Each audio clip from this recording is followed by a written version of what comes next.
Thank you for joining us for our final week of the incredible gifts of God as you all get to learn alongside our children, tweens, and youth about the ways God gives us spiritual gifts that allow us to serve others. This week we're thinking about those who work behind the scenes that have the superpower of invisibility and those who dash into action, super speedy.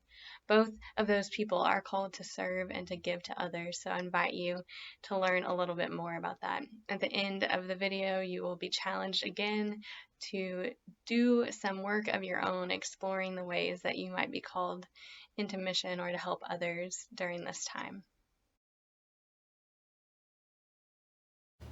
Hello! It's so good to be with you all again for our final week discovering our superpowers as superheroes.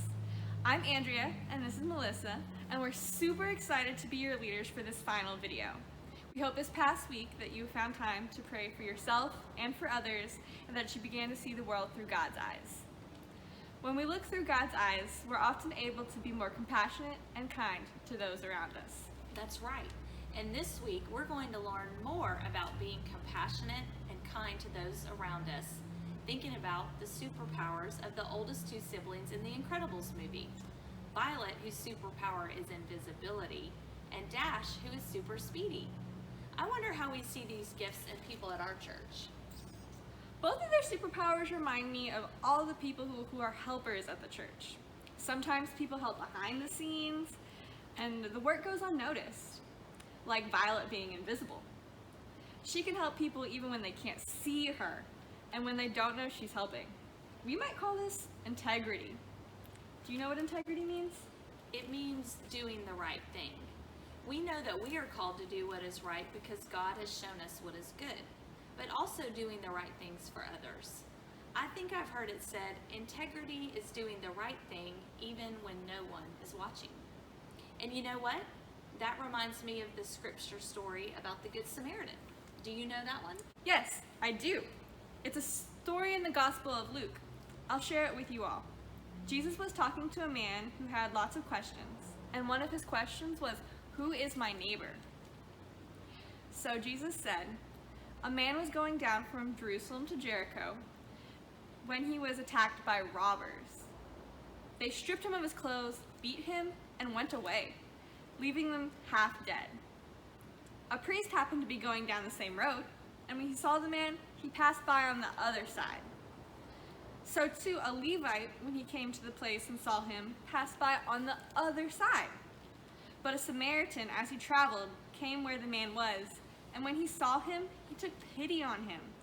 He went to him and bandaged his wounds, pouring on oil and wine. Then he put the man on his own donkey, brought him to an inn, and took care of him. The next day he took out 2 denarii and gave them to the innkeeper. "Look after him," he said, "and when I return, I will reimburse you for any extra expense you may have." Which of these 3 do you think was a neighbor to the man who fell into the hands of robbers? The man replied, "The one who had mercy on him." That is really such a great story. The Samaritan could have been like the other 2 people who passed by the man that was hurt. He didn't have to help, but instead he chose to care for that man. He bandaged him up, he used his own money to pay for the man to stay at a hotel so he could rest, and he said he'd come back to help him more later. No one would have known if the man had passed on by the man in the ditch. And certainly not many people would even know that he actually helped the man. But he had compassion for the person who was hurt.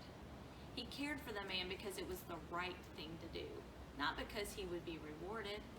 Sometimes having the superpower of invisibility means doing the right thing even when no one is watching. Yeah, or sometimes, like Violet's brother, Dash, who's super speedy, there may be other times when we have to dash into action to help others. Sometimes we do serve alongside others and people see us as helpers. We go on mission trips or we lend a helping hand because we know someone is in need. Maybe your family has cooked a meal for someone when they've lost a family member or when they're sick. Sometimes we help in these ways. When is a time when you've been like Violet or Dash and helped either when no one was watching or alongside others in the community? Or when have you seen a bunch of people join together to help one another? about when we went through the tornadoes in Bologna. We had examples of both violets and dashes. We had people who were here immediately, picking up and cleaning and hugging. And then we had a lot of invisible helpers all over our little city, all over our town, doing things that people didn't see except maybe the two people or the family that was experiencing the help. So that was a really powerful time, unfortunately, going through those things, but I can remember the amazing fast people and the amazing people who kind of did their work quietly. For me, I think of Ozark Mission Project.